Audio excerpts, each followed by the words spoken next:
But if you only just think of yourself as an experimenter and something I talk about more extensively and give examples and challenges, a lot of the book is challenge-based and activities, that's the way I learn, is that when you experiment, what happens? You fail. And if you can just learn the behaviors, if you can learn the templates, then as long as you're experimenting, you're like, yeah, of course it's gonna fail. And eventually, just like you did, it led you to eventually get to the outcome. You're like, all right, well, this isn't working, but this thing is. And I've done that so many times with AppSumo. I've done it with my other companies that I've started that eventually have led to 7- and 8-figure businesses. As I was writing the book, we basically beta test the chapters. So I want to basically make sure that, yes, it works for me, but is it going to work for the reader? Because I've read a lot of these books and I'm like, okay, more fiction. I want a nonfiction. I want something that's going to be true. And so each chapter had 10 beta readers that went through all the challenges. Then now, every single weekend for the past 3 months and for the next 6 months, I have 5 people every single weekend going through the book. And so the transformations of people actually reading the material, it's been phenomenal to see.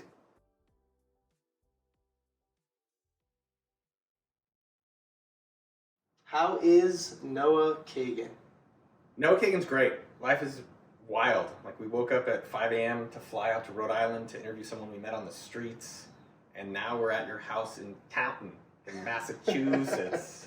How often are you in Massachusetts? I don't know. Oh, actually, last time we were here was when we got on a private jet. And I've never been on a private jet. What's it like? It's hard to fly coach. It's really hard to go back. If you have the ability to do it and you carbon offset or whatever, that doesn't matter as much to me. But if you have the ability to do it, you'd never want to go back. Just like the speed of it and the convenience, and like I was talking with Dan Martell, Buy Back Your Time. He's like, it's $2,000 an hour. I don't have to wait at the airport. I can leave when I want. I can sleep in. And as I've become wealthier and as I'm closer to death, frankly, and I have more money, it's really become more important in my time. And so it's starting to be like, all right, for $2,000 an hour, yeah, I'll probably start doing more private flights. But the thing I was referring to specifically is me and Isaac, the videographer, stood outside a private airport in Austin, Texas, to try to find out what these people do for a living and then get a flight with him. And we did, and he flew to Boston. And then we had to catch a flight at 9 p.m. back from getting here. It's amazing. Dan's book is above your head back there, by the way, so that's funny.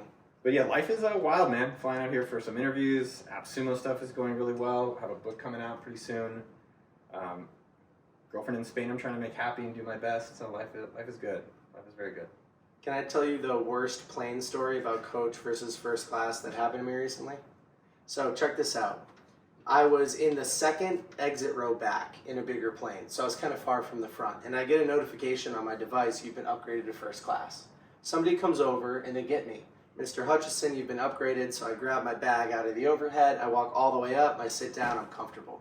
You know, I take a book out, I start to relax. They come back over to me and they say, hey, I'm sorry, this never happens, but the person right up to the gate, we had the door closed, but we're gonna let them back in, and they're in your seat. So I had the walk of shame on a plane, and I was previously excited about my extra legroom, like, seat in the back. Now all of a sudden it's the worst thing ever. So that's how fast, that's how fast your expectations can change. I think what's interesting though is you can actually live a rich life really cheap. And I've lived cheap for so long, so we were talking about like money can't buy happiness, and I was not happy, and even though I was making really, really good money. But even if you don't have a lot of money, two things, like for private jet, in Austin, there's gsx.com. You know about this? I've heard, I think so. $200 you can fly private. So you can fly from Austin to Dallas, Dallas to LA, Dallas to Miami. And it's a few $100 so you can experience it. And I think what you should figure out in life, no matter your age, is do these fancy ass things and see if it matters to you. Or you can use Turo.com. I was in LA, and for $225, I rented a Lambo. And I was like, okay, first off, I don't like driving Lambos. Like I have a 2004 Miata, okay? And then I'm flexing, I got a new Vespa. It's like, but I pulled it up to the valet in LA. It was at, it's like not Mozart's, but something like that. He's like, damn, dude, what do you do for a living? I'm like, bro, it's a rental, right? It's $200. But the point being is that you can try these different rich life things out now and see which ones actually make a difference in your life, and then decide, hey, I want to have a dream of flying private. And so my dream is by 50 to almost always fly private, if I can. Well, so off camera a few minutes ago, we were talking about that sign, money doesn't buy happiness. You said it can, and there are a few things that you've spent money on that have created a little bit of happiness. So what are some examples? Money buys happiness. Just money? Money buys happiness.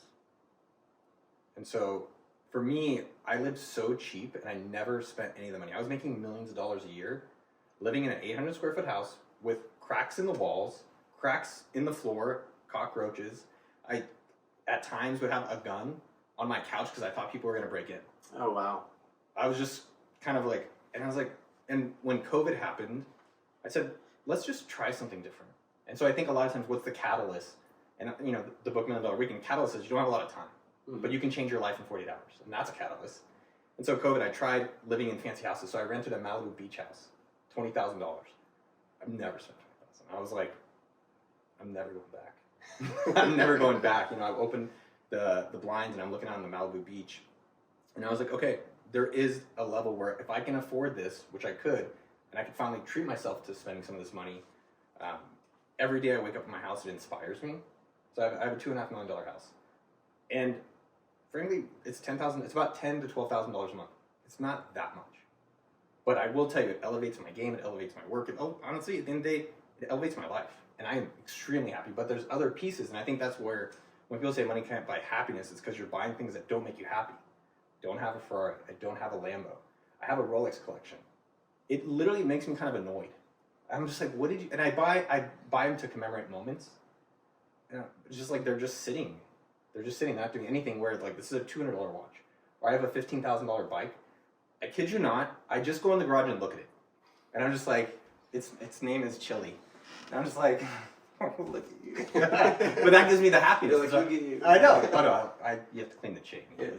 But I think the thing for people to understand, it's not how much you have, it's what's the things that you actually want and how much is that. And it's not a bad thing. I think growing up Jewish, it's like, spending money is bad, making money is good. And so it's like figuring out your money relationship. Yeah, it's a conversation I've had with my wife quite a bit recently. She grew up Jewish, still is Jewish. And so yeah, there is a little bit of that mindset. But I think the subject of money is an interesting thing to kick off this podcast with, because a lot of people have a scarcity mindset around starting a business. And something you say early in this book, $1 Million Weekend, is that really the first goal is to go from $0 to $1. And you have this $1 challenge. Could you tell everybody a little bit about that? Yeah. What happens with most people as they're having a dream, and I think people think, I need to get $1 million, right? That's the number. Where did that $1 million come from even? And that $1 million thought stops you from the one. And there's been people, there's a guy named Dieter, where you go and ask someone for $1, or there's a guy named Felipe Rubio, and he asked a friend, said, hey, can you just give me $1 and believe in me? And that's what the dollar challenge is. And there's other examples in the book, but that is one of them where he's like, oh, this is it? This is the feeling of someone actually gave me something that gives me validation of what I can do. And so when you're getting businesses going, the idea in general is how do you build up your ask muscle? Because really it is like with book thinkers. You're asking an author, I would like you to give me some money for a delivery of value. And the more that you can build up that practice, the more you can get comfortable with it, the more you're like, wow, what else can I do in creating businesses and getting eventually to $1 million? But really it just starts with one. And so I would encourage anyone out there, just get on your phone, Instagram, Venmo, PayPal, text message, whatever it is. And I think you'll be surprised how it makes you feel when you actually finally get that first $1. And I think you have a template in the book that people can use. So if they don't have the language themselves, they can just use your kind of pre-scripted template to go ask friends for money. I try to make that there's no excuses possible. It's literally like just copy and paste. And if you go to $1 Million Weekend / book thinkers, there's all the templates that people can go get exactly that are going to be in the book, and the resource is totally free. Yeah. And so for me, it's more of as I've built my own businesses, right? So AppSumo.com is going to do around $70 million this year. And I've done this many, many times. And then I've had courses that have helped tens of thousands of people. So I've seen how to create a business. I've worked directly for Mark Zuckerberg. Like I've done this a lot of times for many, many years. And what's fascinating though is that the reason I believe asking and starting are the biggest blocks in business is that how is there so many content on YouTube, on Instagram, on TikTok, but all this business content is fiction? Because it's not getting the results. Then how the fuck do people not have businesses if there's so much out there? And is that they have these blocks that they just need to overcome. And once they overcome it, the business stuff is like, what do you really need? You need to eat some food. You need your lawn done. You need clothing done. You need cleaning done. That stuff becomes easy once you can build up the asking and the starting things that people get held back on. Yeah, we met last week, right? Not at your house. maybe we met on Zoom for the first time and had a conversation last week. Now you're at my house. And when we were having that initial conversation, I think what allowed me to build so much rapport with you right off the bat is we both care about action. Everything happens when you start to take action. And so you're right. So many of these business books, they inspire people, they motivate people, but they don't get them across that action threshold where results start to happen. So when you were writing this book, did you have that in your mind? Like, how can I help people take better action? Yeah. So, for example, there's a guy named Tom Grow. And what we've done with the book to basically battle test it, besides I've started so many different companies that have failed, and I've done a lot of companies that have succeeded, that you guys can go to appsumo.com or tidycow.com or sendfox.com and these different businesses. What I did is, as I was writing the book, we basically beta test the chapters. Mm-hmm. So I want to basically make sure that, yes, it works for me, but is it going to work for the reader? Because I've read a lot of these books, and I'm like, okay, more fiction. I wanted nonfiction. Yeah. I want something that's going to be true. And so each chapter had 10 beta readers that went through all the challenges. Then now, every single weekend for the past 3 months and for the next 6 months, I have 5 people every single weekend going through the book. And so the transformations of people actually reading the material, it's been phenomenal to see. And so there's a guy, Felipe Rubio, he sent me a voice memo recently crying. I was like, it's kind of weird for me, I don't know what to do here. But the fact that he's a developer, he's from Brazil, and he's been wanting to get a business going. And so from building confidence, from getting momentum, from getting the dollar and taking action, now the steps are easy. And so he's building a business now, he's already got some customers, helping developers in Brazil get American paying jobs. And those people are paying him money to be able to do that. Oh, wow. Yeah, and so that's something that he has been thinking about doing it. He's been talking to his friends about doing it. He's been psyching himself out about doing it. But a lot in the book, and even for my own self, it's like, what's my dream? Is it a private jet? Is it just groceries on a weekend? Is it just having groceries? Like, I just want to be able to have groceries. Or, maybe like your friend Derek, is it a creative outlet or something you're just excited to do? And so I think someone with this book is like, all right, we're going to help you make sure it's going to work. All you have to do is the work. But the exact steps for your mind and the exact actions to get to your dreams are right in there. I was just consulting my notebook because I was like, you have this number. What was it called? It's called the freedom number. So the freedom number is the realistic number that you need to survive on a monthly basis. Is that essentially what it is? The freedom number is the dream. Oh, it's the dream. Okay. Yeah. The freedom number is that some people think, oh man, I want to have $1 million. And I think what that does is it stops you from today. Mm. And if you can figure out what is the minimum amount of money I need to be making so that I don't have to report to anybody. And that was my number, $3,000. It was $1,000 to live, $1,000 for food, and $1,000 to invest. And I was like, if I can just figure out how to get that and keep my cost of living very low, I don't have to have a day job. I worked at Intel in a cubicle. Like, there's the distance between me and the people out there who want to be where I am is actually much closer than they think. Mm. And so the reality is that if you can have a very low cost of living, if you can have your freedom number, and guess what? I've had people's freedom number 20,000. I was like, wow, dude, you have a good life. Or I've had people with less. That's maybe even $100 because they don't need 3,000. They're like, I just want to have something that's a creative outlet. So Jennifer Hudson sells cookies. Her and her husband are in Dallas, Texas, and they just wanted to have a little bit more extra money. So she posted on Facebook each week, I got cookies. Mm. And she got cookies. And so I think if you can figure out how to keep your cost of living low, think of what your dream is, and all right, if I can get my freedom number to whatever that is for yourself, that is your number, then you're able to actually take more risk and have more fun. You're like, all right, well, I can get to this number. What else? How much further can I go with it? And I do think people create unrealistic dreams or unrealistic goals that they're never able to attain. And so with me, for $3,000, I got to that with AppSumo pretty much within the first month. And then now, 13 years later, it's $65, $70 million plus revenue business. Well, I was telling you before that my audience is primarily young entrepreneurial people, right? They're aspiring entrepreneurs. They want to start this first business, or maybe they're in the middle of that journey. They're a small business owner.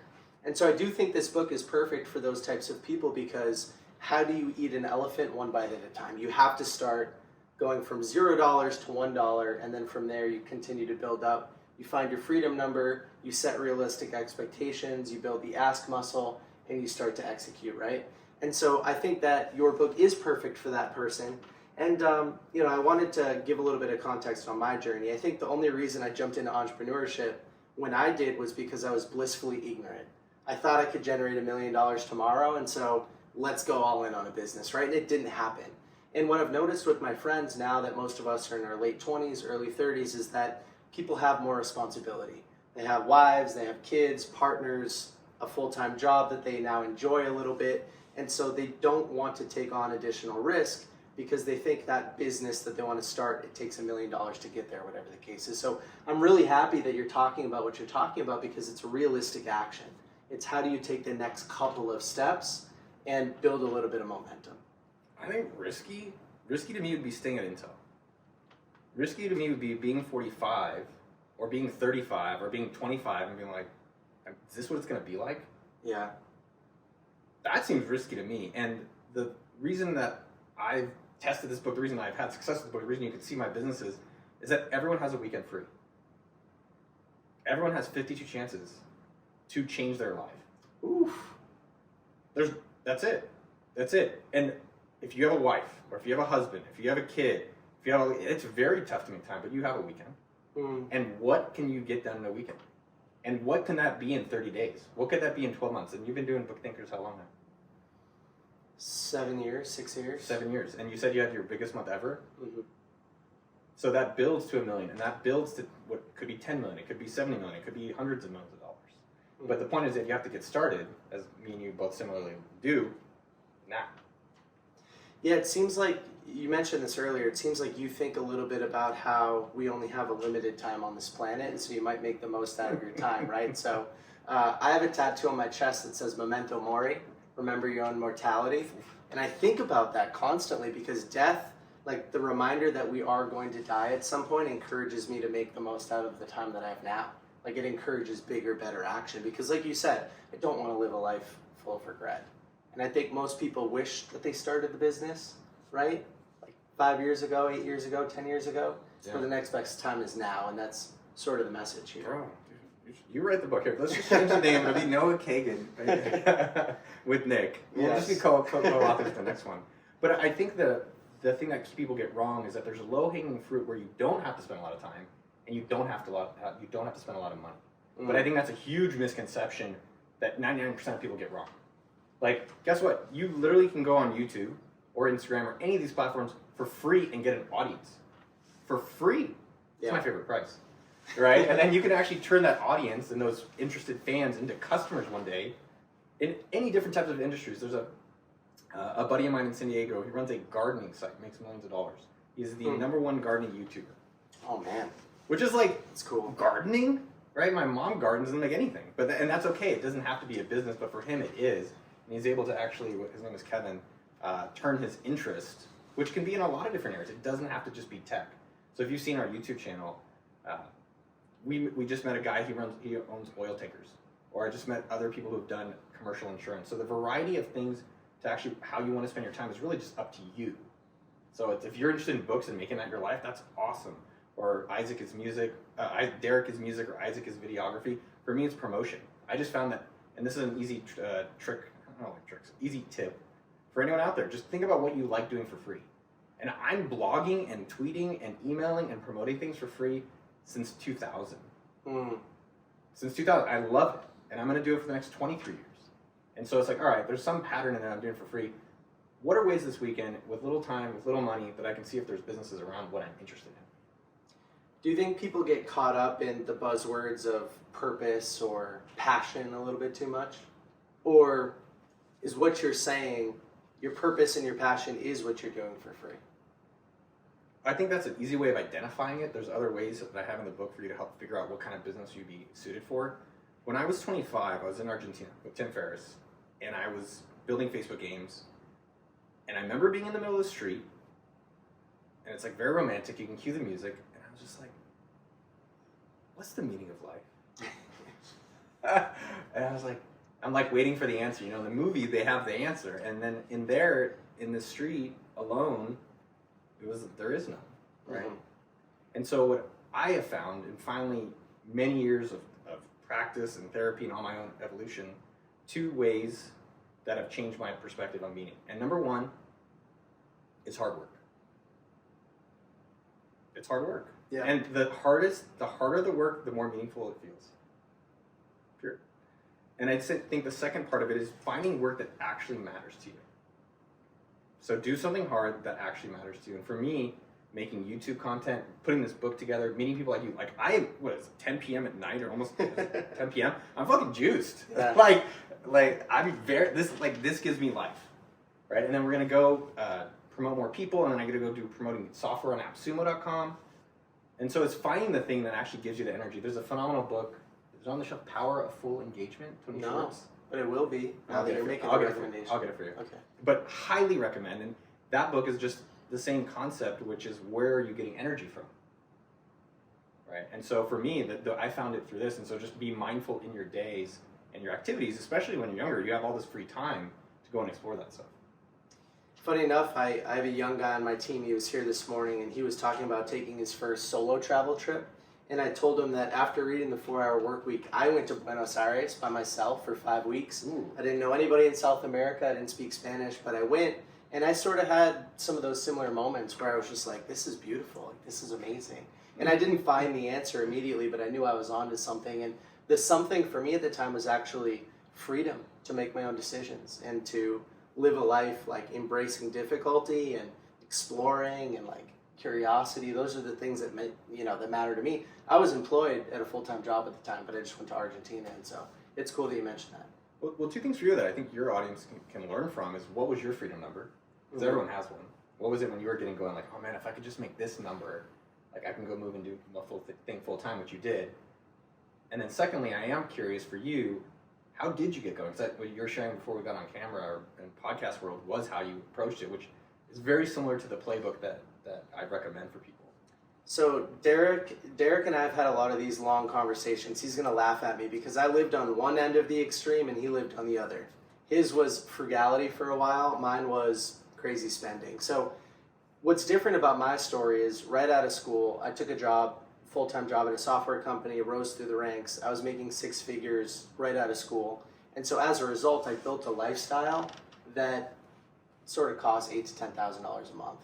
And so when I started to build my freedom number and look at those numbers, it was not something that I could realistically develop within book thinkers at the time immediately. So my story was a little bit different. Now, in hindsight, I spent a little recklessly. I definitely could have been more frugal, but my freedom number, it made it harder to transition into the business full time. It really did. And the original version of Book Thinkers, like I was describing, was a mobile application for people to retain and implement more from the books they were reading. And Derek and I, plus one of our other friends, Alec, we spent tens of thousands of dollars, hundreds of hours of our time, and it didn't work. So when I decided to continue with the business, the first successful form of monetization came when authors started to reach out to me and say, hey, Nick, your audience is a good fit for my book. I'd love to pay you for a book review.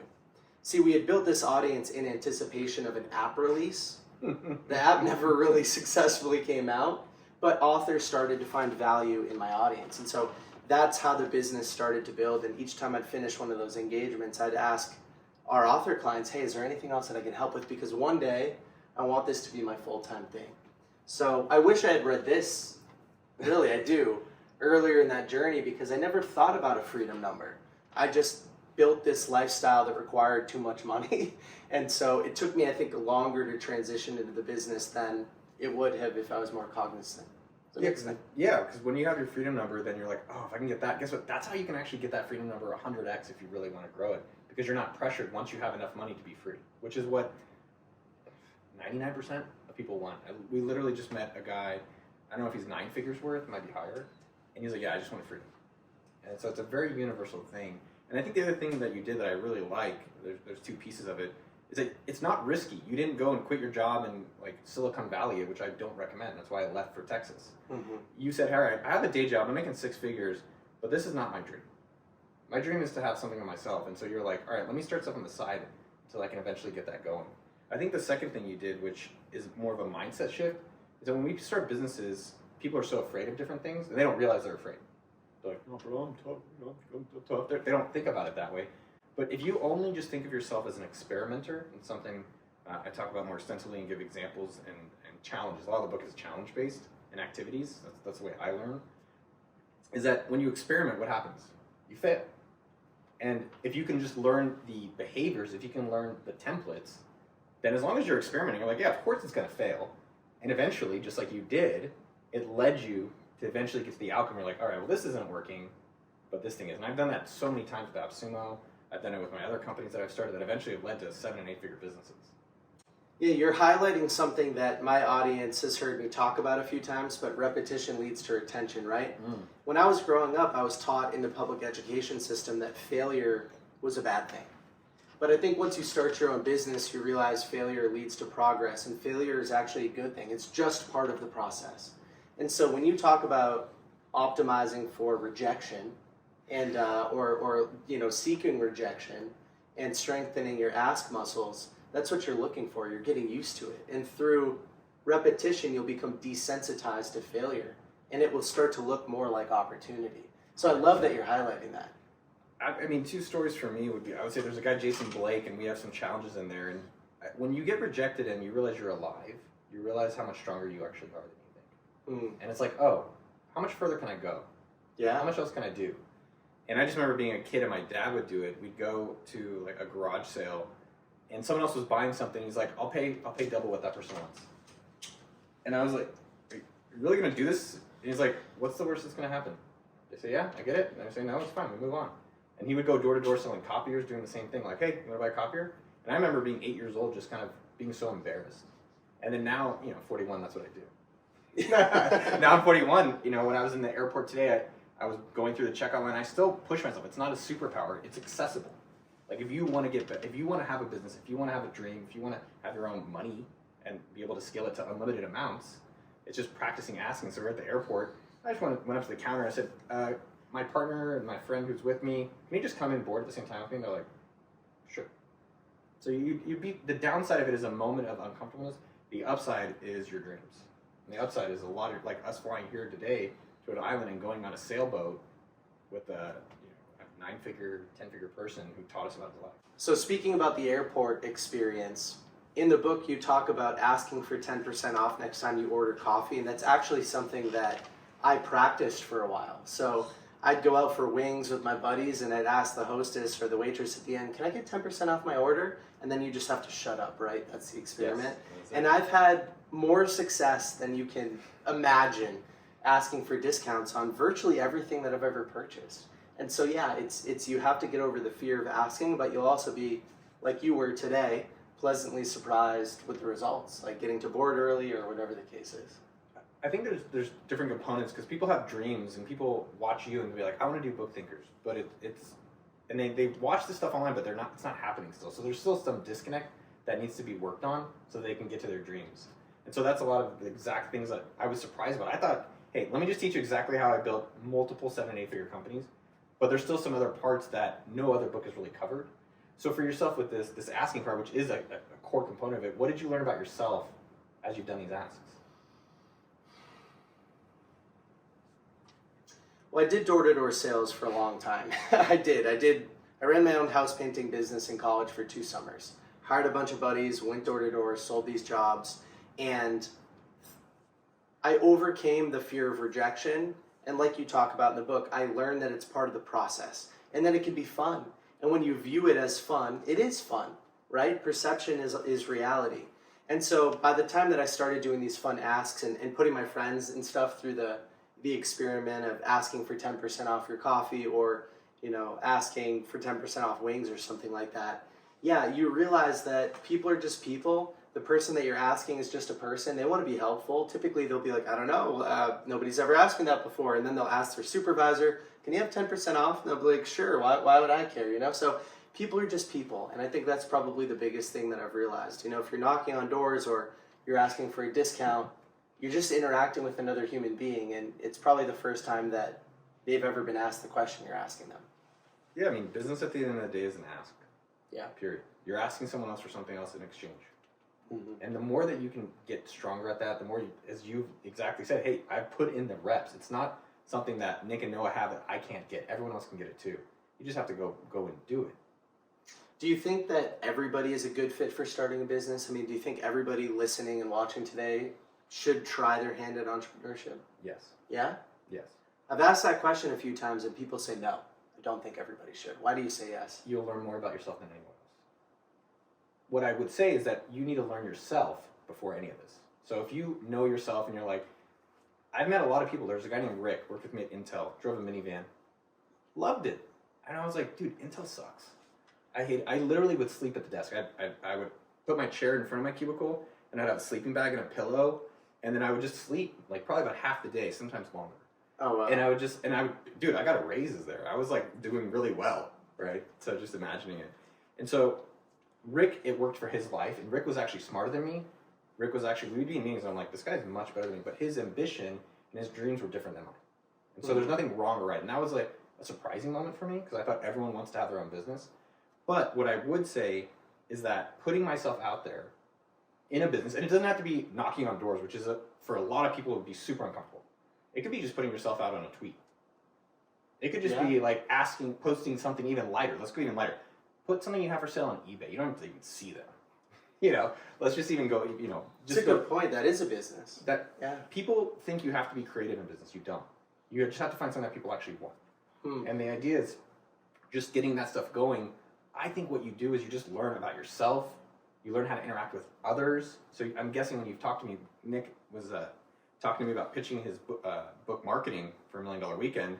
I was like, this guy knows how to sell. Like I'm like getting my credit card. I'm like just about to Venmo. I'm like, I don't know what I'm doing here. But then that's just it's a skill that you've learned. That guess what? If you have a day job, you're gonna ask for a raise. If you want to get a significant other, you're gonna have to actually communicate. And I just think you develop and grow so much about yourself through entrepreneurship. I can't tell you how many different things I've learned about myself in leadership. I'm in meetings, and I was in a meeting with Nick and Sean, and I have a reaction to something, and I was like, oh, maybe I should think differently about how I approach this stuff. And it's like only because I'm an entrepreneur and I'm creating something, it's developed me in just so many different facets. And I think everyone should try it. And not even try it, everyone should do it and see if it's something you want to do, but regardless, they'll get some growth out of it for themselves. When you were describing all of those benefits, I was thinking that as I just went through the experience of writing my very first book, it was very similar to starting a business. I went through a lot of those same things. So do you think everybody should write a book as well? I mean, what was your process like? Was it a lot of self-reflection and learning? Should everyone write a book? Or are you like, no? That's fine too. It's kind of like a business though, isn't it? It's like Yeah. I think there's three things I've noticed in books. There's three key things. First off, anyone could write a book. That's actually really easy. It's the second thing though, it's really hard to write a great book. Mm-hmm. Right? And then the third part, it's actually really, really fucking hard to get people to read. Well, hold on. What's the difference between writing a book and writing a great book? Because a lot of people think they have a book in them, and they write a book, and it's like it's just not a good book. And what most people do backwards, and this is exactly what I teach the opposite of, is that they write the book without the audience. They write the book without the customer. So they have to think about what's the customer, the reader, actually want, and that's missed out most of the time. So that's why they're writing just a good book. Mm-hmm. They're like, oh yeah, it's like it's a fiction book, and that applies in any category. Then writing a great book. So this book for me took 3 years, and it took 20 years of business and working for Zuckerberg and working at Mint.com, failing all these times, finally getting a very successful 8-figure bootstrap business to be able to write a great book. And then to write the book, it's not only that. One of my strategies in businesses is hiring the elite. So for this book, I hired James Clear, proposal writer. James Clear sold over 10 million copies, just to give you an idea. Like, that's pretty elite. I hired his proposal writer. It is elite, yeah. That's pretty elite. And then Tal Roz, who's written 2 of the best-selling business books of all time. You have him here. I do have a couple of them, yeah. Yeah, so he's written Never Split the Difference and Never Eat Alone. Yep. Wherever they are. They're somewhere here. You have both of them. Yeah. Then I hired him to be my collaborator on the book. And then I've worked with some of the best-selling authors of our generation to make sure that the content is elite. Mm-hmm. And this is something I also do in our business. So I hired the CMO of Glassdoor and Zapier to be my marketing advisor.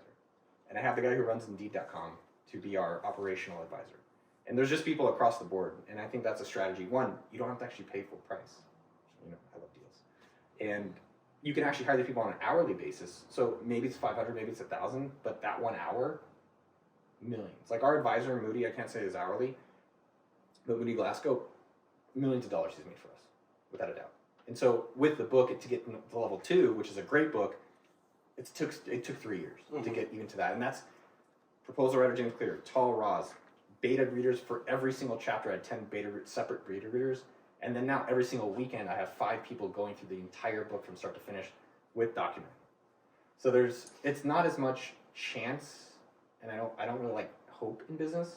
So I think about how do I stack the deck and succeeding. And then level 3 now is like, if you've created a great product, which a lot of people have created great products. And sometimes I walk around and I think every person here can have something great if they want it. But you have to ask, or you have to get going. You can't just wish for it.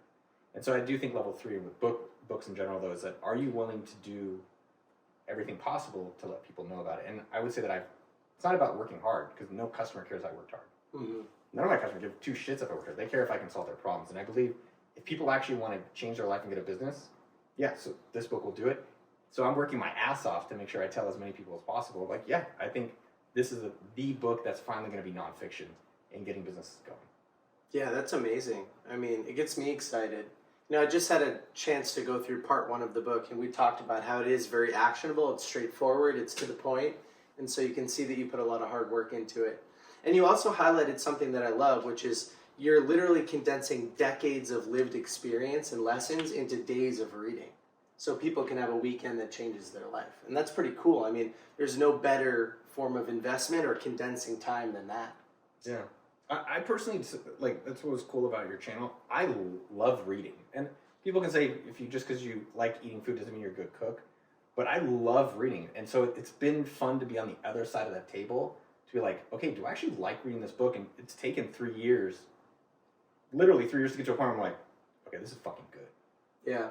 Well, listen, as Book Thinkers continues to grow and expand and diversify, differentiate from all the other book accounts, book reviewers, that type of thing, I think that the action piece, that will be my lane. I only want to talk to people that help other people take action, write their books with action as the focus. And so if somebody reads your book and they choose not to take action, yeah, it's not going to help them. But if they do choose to take action, their lives will change. So I don't want to just sit back and review books and talk to cool people. I want to talk to people that are going to help my audience take action. So if you're part of the Book Thinkers family, you're out there willing to implement these books. And I think that's what it's all about. Like, you know, and that's why it's a cool opportunity to talk to you. Dude, it's just such I think that you asked, should everyone be an entrepreneur? I'm in your house in Taunton. How do you say it? Taunton. Because I was willing to take a step and I had Yes. Yeah. And it doesn't mean you have to have a Ferrari. If that's what you want, that's great. If it's Miatas, Miata life. Okay, I do have a Tesla, but I love my Miata. I love that. So I drove to the airport. And so it's just being able to take that first step and get that going. And then it puts you in places that you could have never imagined. Put me on a sailboat tonight. Put me in your house. Like, my best friend who I'm going to go see tomorrow, my body tutor Adam Gilbert, was because I took a chance blogging, which the upside was meeting him and having literally my best friend, my guardian angel. The downside was nothing because I enjoy it.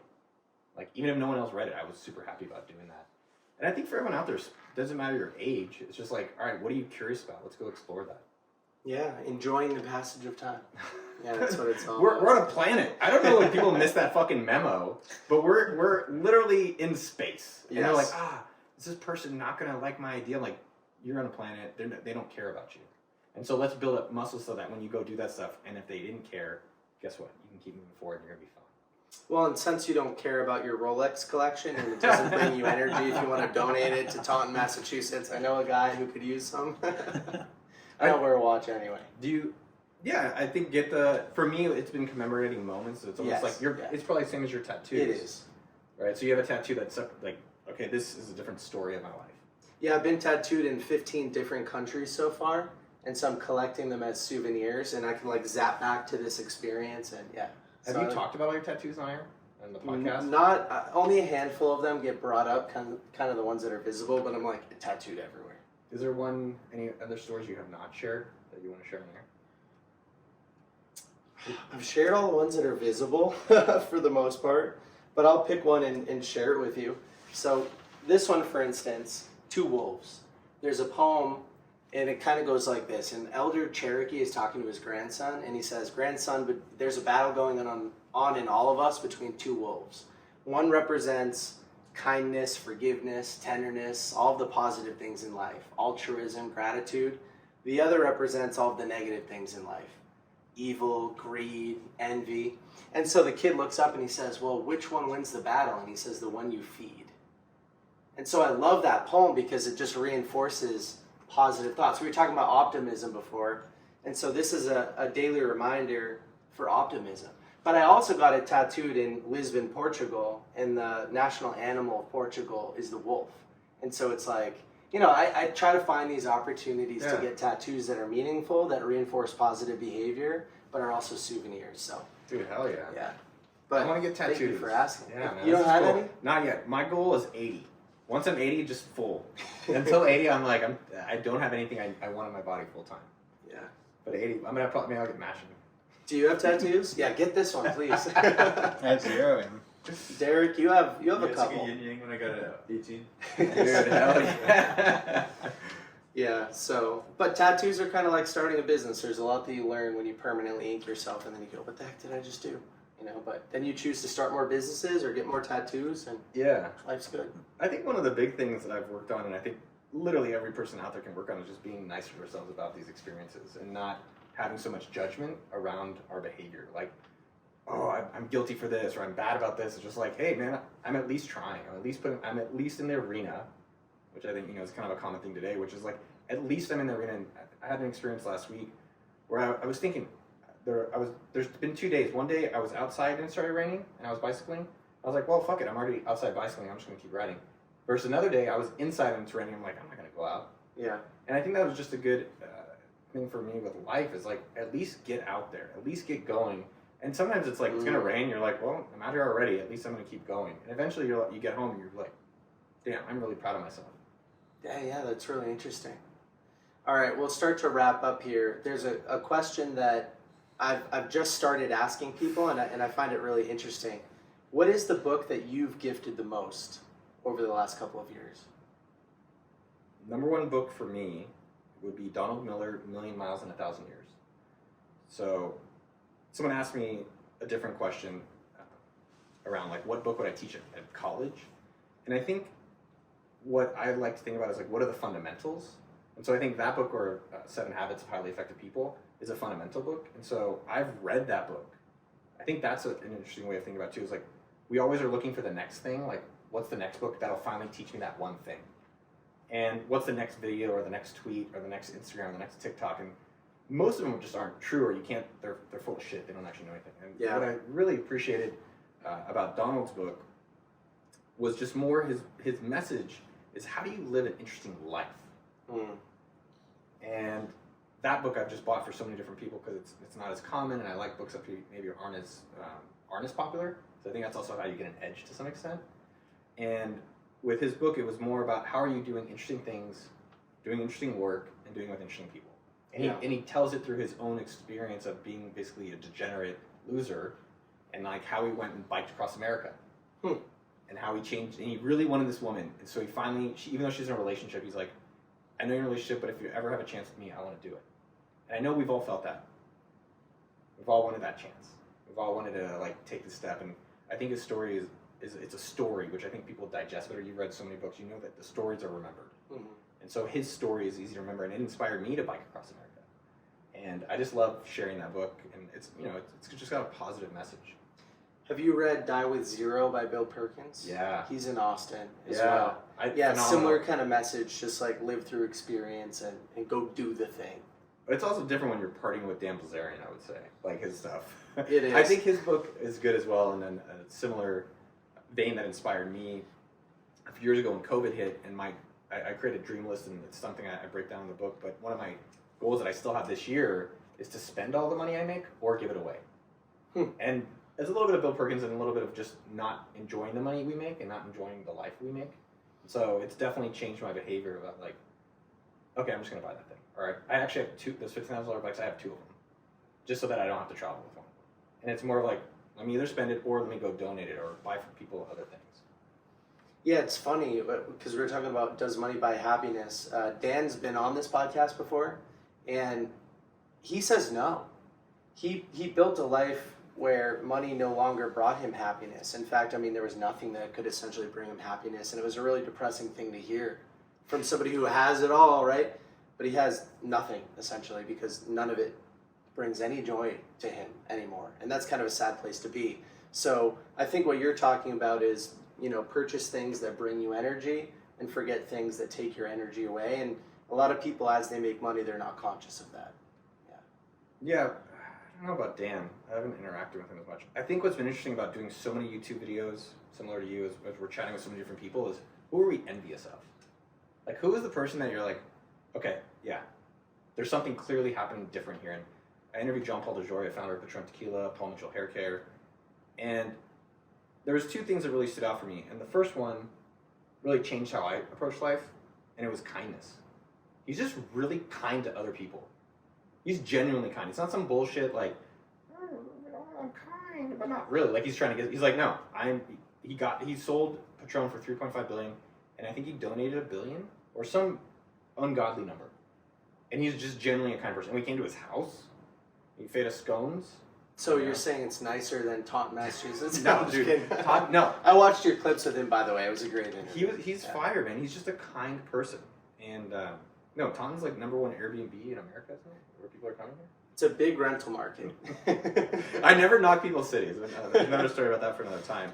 But the second thing for him is that he's actually, in terms of what I admired about him, is he's actually similar to you. He's a salesman. But what stood out for me with him, which I admired and that really took away from me, is that he's selling what he believes. Mm-hmm. And I think when we think of selling our video skills or music production, or if it's cooking, or if it's writing, whatever it is, we're like, I don't want to bug them. It's not bugging if you believe it'll really help. Yeah. And so for him, he's like, this hair care product is literally the best ever. And I am excited to go tell people. And Patron Tequila, he's like, there is nothing else better than this in the market. And what we miss out is that for you, Nick, with Book Thinkers, people don't realize maybe it was 7 years to get to here. But you believed and you kept going. And there's things that I recommend in the book for people to keep going that can help them. But what he did was like for 2 years, Patron Tequila didn't actually sell well. Oh, yeah? Did not sell well. And that's something we all miss out on. We're like, of course, Derek sold his company and did really well. But it's like, okay, you're missing the time that he just believed and kept going. And he found that. And I really admire that he found products he really liked, and he stuck with selling and believing and educating people on things that he was like, yeah, this is an amazing product. Yeah, I love that. Well, that's like a mic drop moment, but we'll do two more quick things. First, if somebody's this far into the interview and they still haven't decided if they'd like to pre-order or purchase a copy of this book, if it's live, like whenever we're putting this out, what's the final message to them? Like, who is the target user and for this book? The target user, because they're going to apply the book. Yeah. Not reader, user. And like, what's the expected outcome if they choose to read this? Okay. What I'd recommend is that go get the things for free at milliondollarweekend.com/bookthinkers. Free resources based on things that are already going to be in the book. Just go there for free. Just go to milliondollarweekend.com/bookthinkers, and you can have the resources that you need. There's going to be more help that's going to be in the book that you'll need support on, but it'll at least give you some of the basics. Who I think the book is for is twofold. It's someone who's tried and it hasn't worked, which is most people.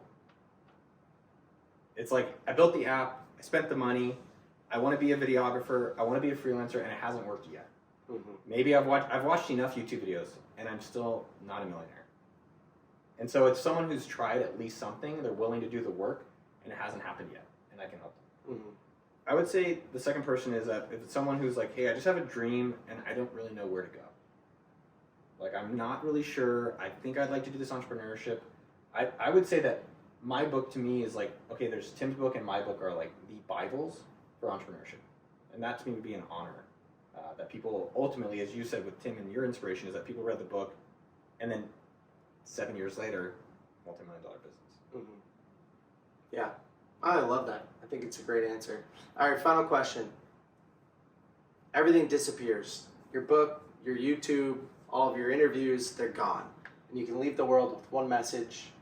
And it's not the kindness, because you've hammered that home, and I believe in that, but that can't be the final one, so we need something different. Really? What's the message that you'd like to leave everybody? Dude. You could throw it on a billboard, you could just say it now. Go Pats. Go Pats! Dude, that's it. Day one, go Pats, build a check for life. Belichick for life. let me only push back a little bit on that question in a good way, is that I think in my 20-year-old Noah, I was always looking for something new. Mm-hmm. And I always thought my next thing was finally going to make me feel good. I thought if I got to $1 million and I told my dad, he would be like, yo, good job. And I'd be like, oh, it's finally like I can feel good about myself. Yeah. And it never did. Even when I made my first million, it was at 30. And I was actually doing basic work. And I have that in the resource section, $1,000weekend.com/bookthinkers. And the reality is that sometimes it's not about the new thing, it's about the consistent thing. And so what I would encourage anyone to do is that how can you think about longevity and consistency and sustainability more than just trying to go out and do a bunch of new things all the time. And I think that is a thing that has made me more happy, more rich, successful, and at peace than ever before, because I'm not always trying to chase and find new things to go do. Mm-hmm. Yeah, I think that's a great answer. Yeah, one of my favorite books is The Compound Effect by Darren Hardy, and it just teaches small steps in the right direction over a long period of time. That's the goal. Like, love that process, and the rest will happen later on down the road. Yes, but that's so hard. That's so hard. No, because everyone knows the things to do, but they still don't do it somehow. Everyone has heard the things to do for business, but they still don't have the business. So what's the disconnect? Because even in our company, I think we're exceptional at this. At AppSigma, that's why we've been able to grow so well. And even us, it's like everyone knows to say and keep doing the boring things, and that's how you get rich. But people get distracted. And what do you think the reason is? Why do you think people don't keep compounding?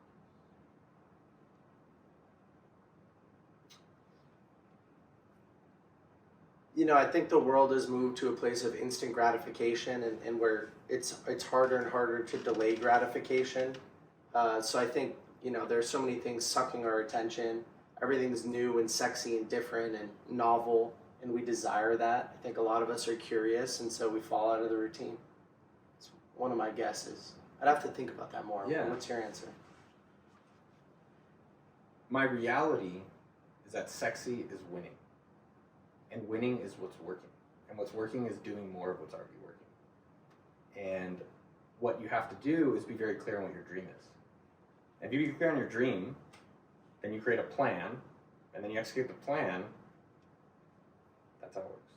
And so for me, over time, it's just been focusing more on that. And every time it's like thinking the next thing is going to be the easier one, it never is. Mm. And so I would say it's experience of doing this for so long. And knowing that finally, like, if you have something working, if you have a relationship like your wife that's working, all right, let's just keep going deeper with that. If you have a business that's working, let's go deeper with that. That's an easy metaphor to compare it to, right? Because in a relationship, you're like, that makes so much sense, just go deeper.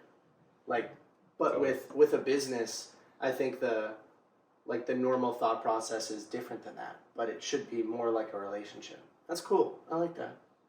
It's a good place to end. For people that want to learn more, you've already given the /bookthinkers, but where should people go? What are your social media handles? Give us everything. This is from Zig Ziglar, old school sales things. I will tell you, when you're talking about anything in a sales thing and you want people to remember it, you just say it 7 times. So $1,000weekend.com/bookthinkers. Repetition leads to retention. Yep. Dude, gotta check out Bookthinkers. Yeah, $1,000weekend.com/bookthinkers. All the resources and things we've talked about, how I make my income and things like that, which people would be curious about. They can go to that website. We did it. Cool, man.